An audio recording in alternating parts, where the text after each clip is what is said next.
The Mixed Mornings and More podcast with Steph and Sean. Now available daily.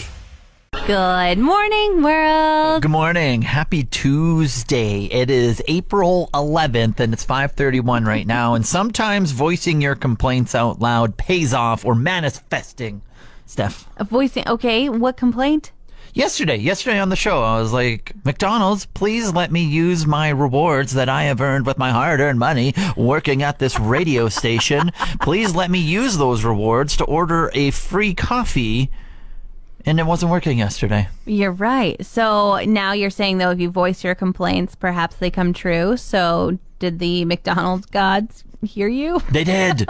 They did. I put it out into the radio universe and upon people's ears yesterday, and those words registered, because this morning when I typed in my free coffee, it was like, yes, Sean, we will give that to you. That will come to $0.00. Please come gather it. Wow. And how does it taste? Does it taste better than a normal coffee when it's free? Oh, big time. I downed it already. Large, done within like a half hour. I was dipping my cookie in there. Just pristine sweetness attached to that bad boy. Well, thanks to the radio gods, McDonald's gods, for helping Sean out today. Yeah, and hey, I also voiced my concern about Starbucks stealing my rewards. Oh, right. That they haven't given them back, but maybe it just needs to fall on some more ears. So Starbucks, give me my rewards back.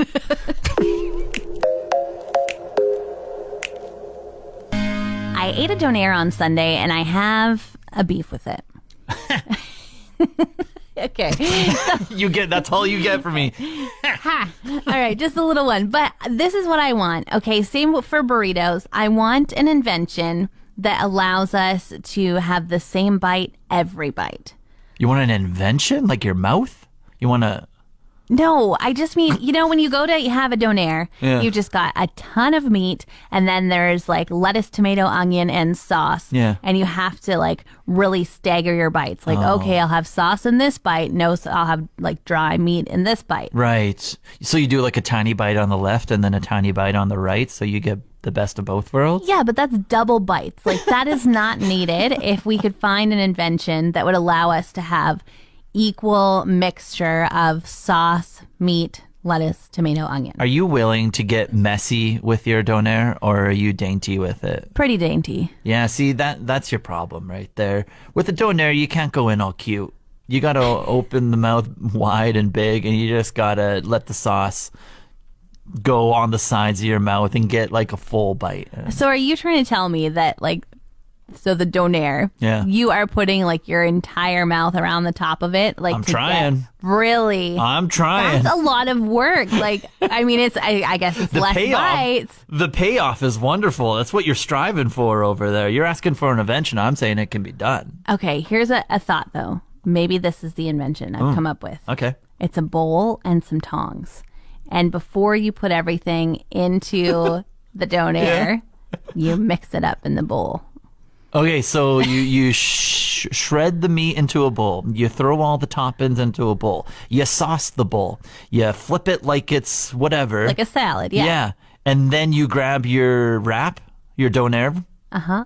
And then you just toss it in? Yeah, you just toss it in. I'm listening. I'll try it. That would be the same every single bite. My meat would be sauce. Like, it would be perfect. And this is the thing. Like, burritos as well. Guacamole one bite, rice and onions the next. Like, give me the full experience every time. I would try it. I would 100% try that. All right, let's put our requests in with all these donair places in town. Who should we start with first? PK's? Yeah, let's go. They're right beside us. We can make it happen. One of the most Edmonton things happened over the weekend on Sunday, and it involves the talus balls. Have you heard of these, seen them? Yes. I've always wondered what they were, but they're an art installation. They're just kind of on the side of a road. And they're shiny stack of basically like silver Christmas balls, it looks like. Yeah, the Coke balls. Kind of like the Coke balls, the candy. A little bit like those, all stacked up and giant. It's on the corner of like White Mud and Fox Drive. Very busy kind of road that's in Edmonton. And so a man was out Sunday evening. He started climbing up the talus balls, fell in somehow. I don't know if fell in. He worked his way inside. There's no way you can fall in. You have to work your way to get inside You of there. think?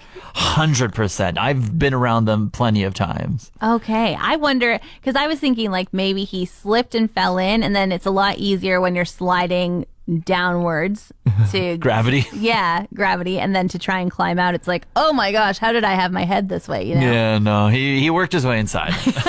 There's no, like, he can, like, play dumb and be like, oops, I fell. But no, he worked his way inside. And actually, he's getting charged, by the way. Really? Police have charged the man with 1 count of criminal mischief over $5,000. A lot of the balls had to be damaged and removed to get him out, type of thing. And so that's the gist of it. But it's just like these talus balls were making like headlines when they were first installed. I forget how much money they cost the city of Edmonton, but it just was like a huge uproar of like, why do we need this on the corner of a busy road to distract people? And it's just like it became an Edmonton staple. And of course, I can't believe it took this long for someone to make their way inside. Well, my question is this going to create copycats?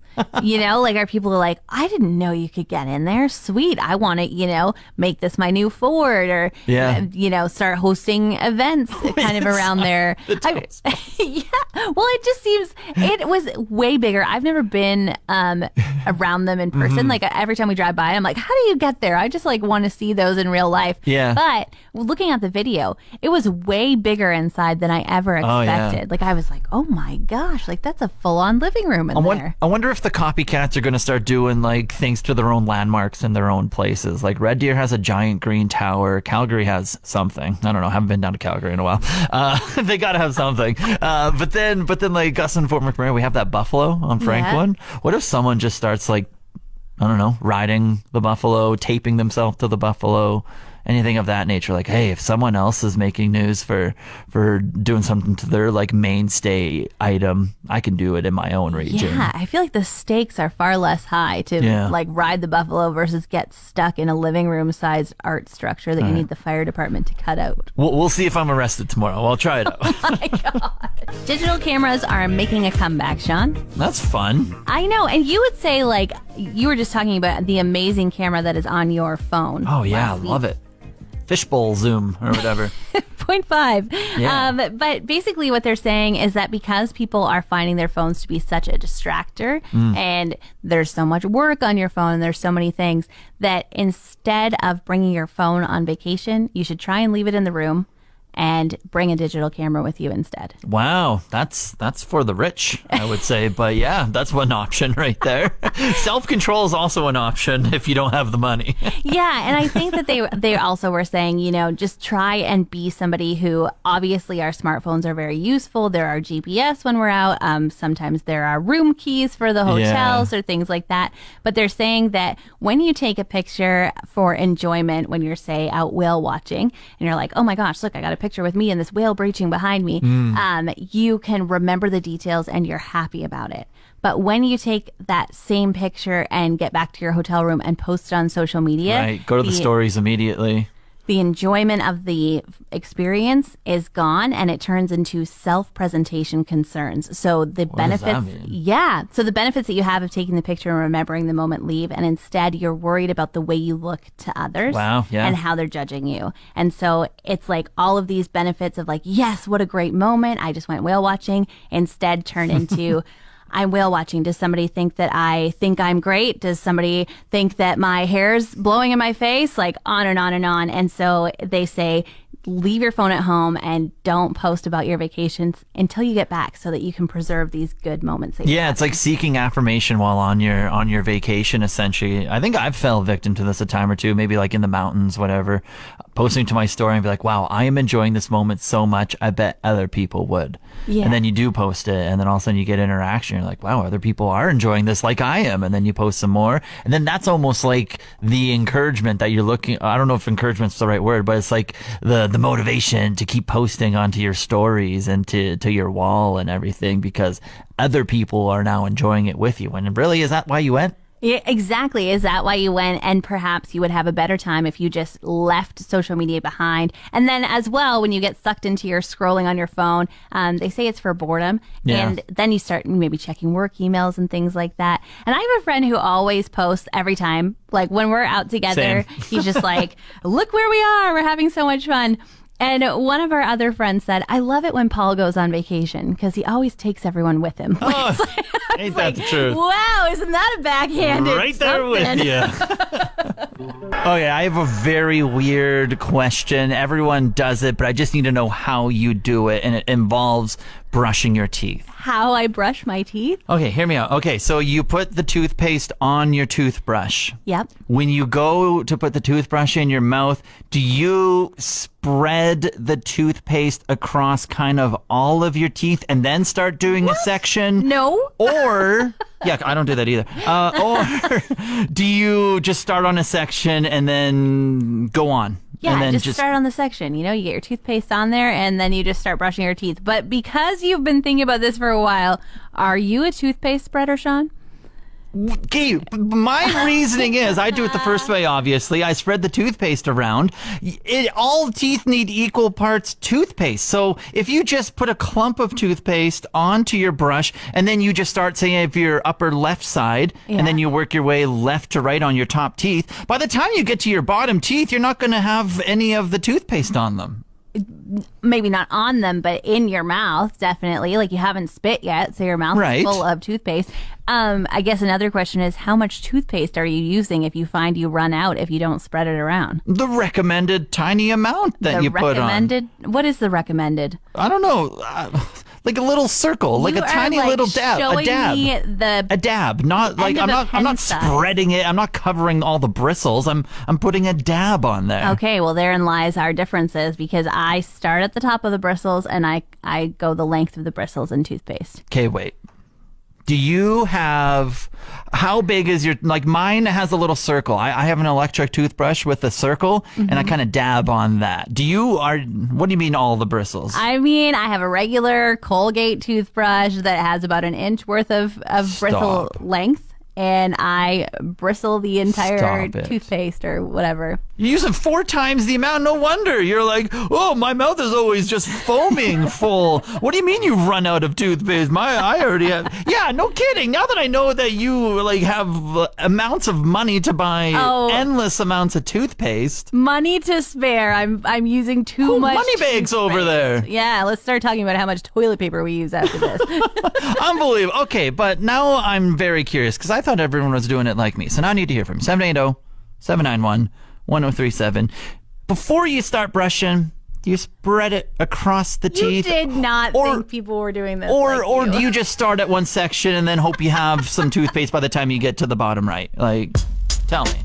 New word on the street is that the internet in Fort McMurray is slower than other places in Canada. Interesting. Who are they naming themselves? Who's saying this? Yeah, a friend of mine, I was chatting with them on FaceTime, switched to another friend the next day also on FaceTime, and they said, oh yeah, Paul warned me that I should be prepared for Fort McMurray internet. Oh. I was like, excuse me? Oh, your friends know each other and we're being like, hey, just a heads up. This is what's happening. She might be a little choppy. Yeah, exactly. You can expect slow responses from that girl. Oh, interesting.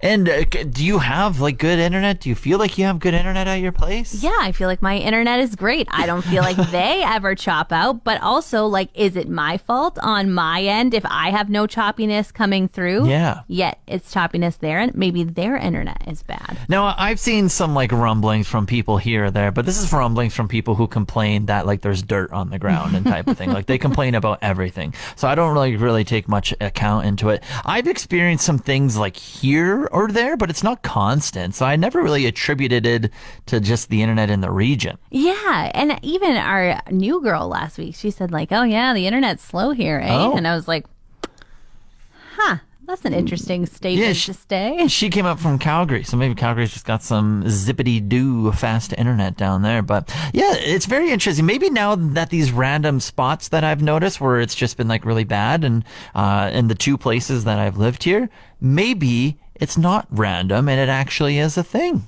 Yeah, but like, is there ever a time when you go to load something on your phone and it doesn't load as fast? Like, this is my question. Like, Yeah. I just am really confused by it because I would feel like it's a router problem if the person is choppy. You know, like I wouldn't be like, that's the whole region of Fort McMurray. They've got bad internet there. you Yeah. know? I wouldn't say it's like an all-time thing, like every minute of every day it's slow. But there's patches, but I have to think that's everywhere. Yeah. That's not just a specific. It's just all in the air. How are we supposed to know when it's good or bad? It's in the air. It's in the airwaves. Yeah, just like us. We're talking on air. 780-791-1037. Do you think the internet is slower here? We have our detective hats on, Steph, and trying to figure out if the internet is slower in the RMWB compared to other regions in the world.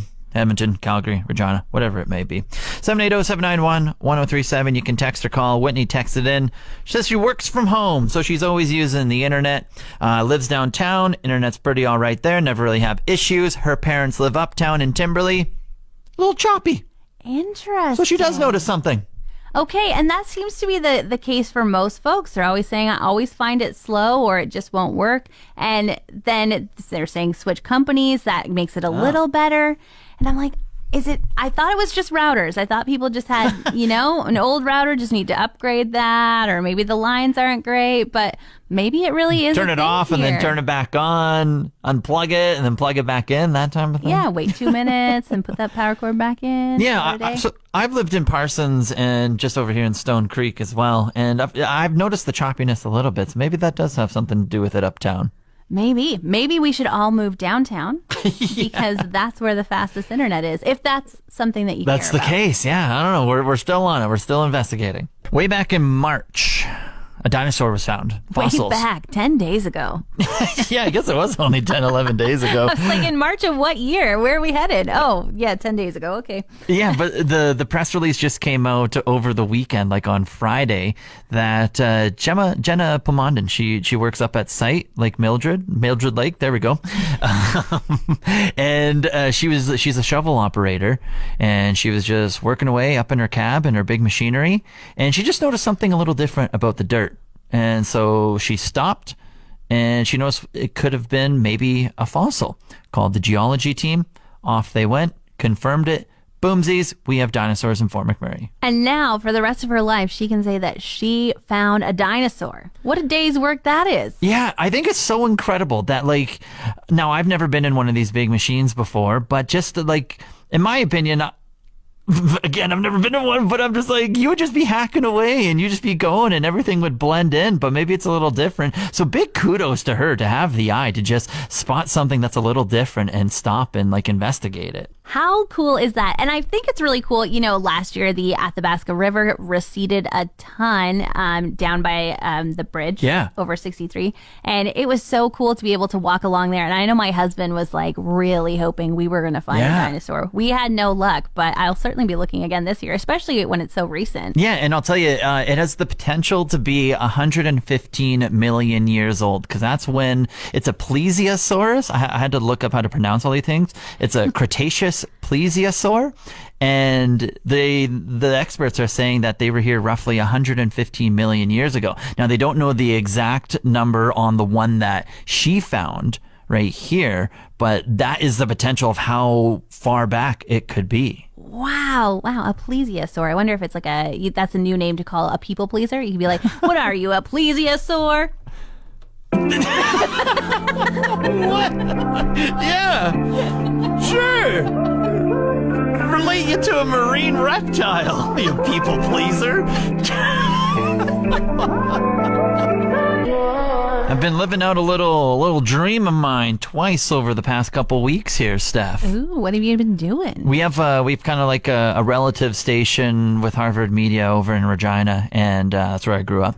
And they do like talk radio, and they have a program that runs 2 or 3 hours in the afternoon called The Sports Cage, and it's just sports radio. Okay. And I've been a guest host on the show twice in the past week. Wow. 2 weeks. Look at you, 2 weeks. Mr. Sportsman. Yeah, and it's all because my Red Hot Ducks are trying to clinch last place in the NHL, and they need my insider info on what the Ducks are doing in the situation. Well, you are quite an expert on that poor last place team. So have they had you on for the full 3 hours, or like how's it gone? Like segments. So it's like 8-minute segments, and it's like wild how quick I can just fill 8 minutes of talking when it's just sports from front to back. Yeah, you're like, oh, please ask me more questions. 8 minutes isn't long enough for me to spill every bit of knowledge I have about this team. Yeah, my buddy helps host and produce the show, and he's like, yeah, this is what we want to talk about, this, that, and the other. And then I'm like, all right, how much time do we have? 8 minutes. I was like, oh, I was hoping for like an hour, but like, hey, sure, I can fit it all into 8 minutes as well. But it's just been a ton of fun, just talking sports and everything, especially like having my friends like text me and be like, hey, you're on the radio back in Regina. So it's really cool in that way. And go Ducks, go. Finish last place. Finish last place. What is it? Down bad for Bedard? For Bedard, baby. Trivia Tuesday. Steph, whether by association or not, you're a big dinosaur person over there. Your husband watches Jurassic Park 700 times. He loves Jurassic Park, and it is his fall asleep to movie when it's on Netflix. So, yeah, Jurassic Park 3, Ben! It's my life. That's right. By association, you're kind of an expert in the dinosaurs. We recently found one. I say we, someone that works up at site, found one, a fossil. It was a plesiosaur. Can you tell me, is a plesiosaur air, land, or sea? I didn't know this until this morning, but I heard you say a marine dinosaur. So I think it's a sea. That is correct. Good job. You were listening. So happy for you. Thank you. Thank you. Now, Sean, earlier this morning, we were talking about anniversaries for Original Joe's 25th anniversary. Cheers. Now, we know that silver is the medal for the 25th anniversary. Cheers. What is for the 10th? The 10th? Yeah, just think, metals, they need to get cheaper and cheaper. Aluminum. Are you? Did you know that? Did you look that up? I'm just smart. No, I'm just smart. Really? Yeah. It is. I'm not surprised because I knew that. All you men out there, if you're celebrating your 10th anniversary this year, get your wife a thing of tinfoil and you could be very thoughtful. Want more of today's show? Download the Mixed Mornings and More podcast. Now available every weekday.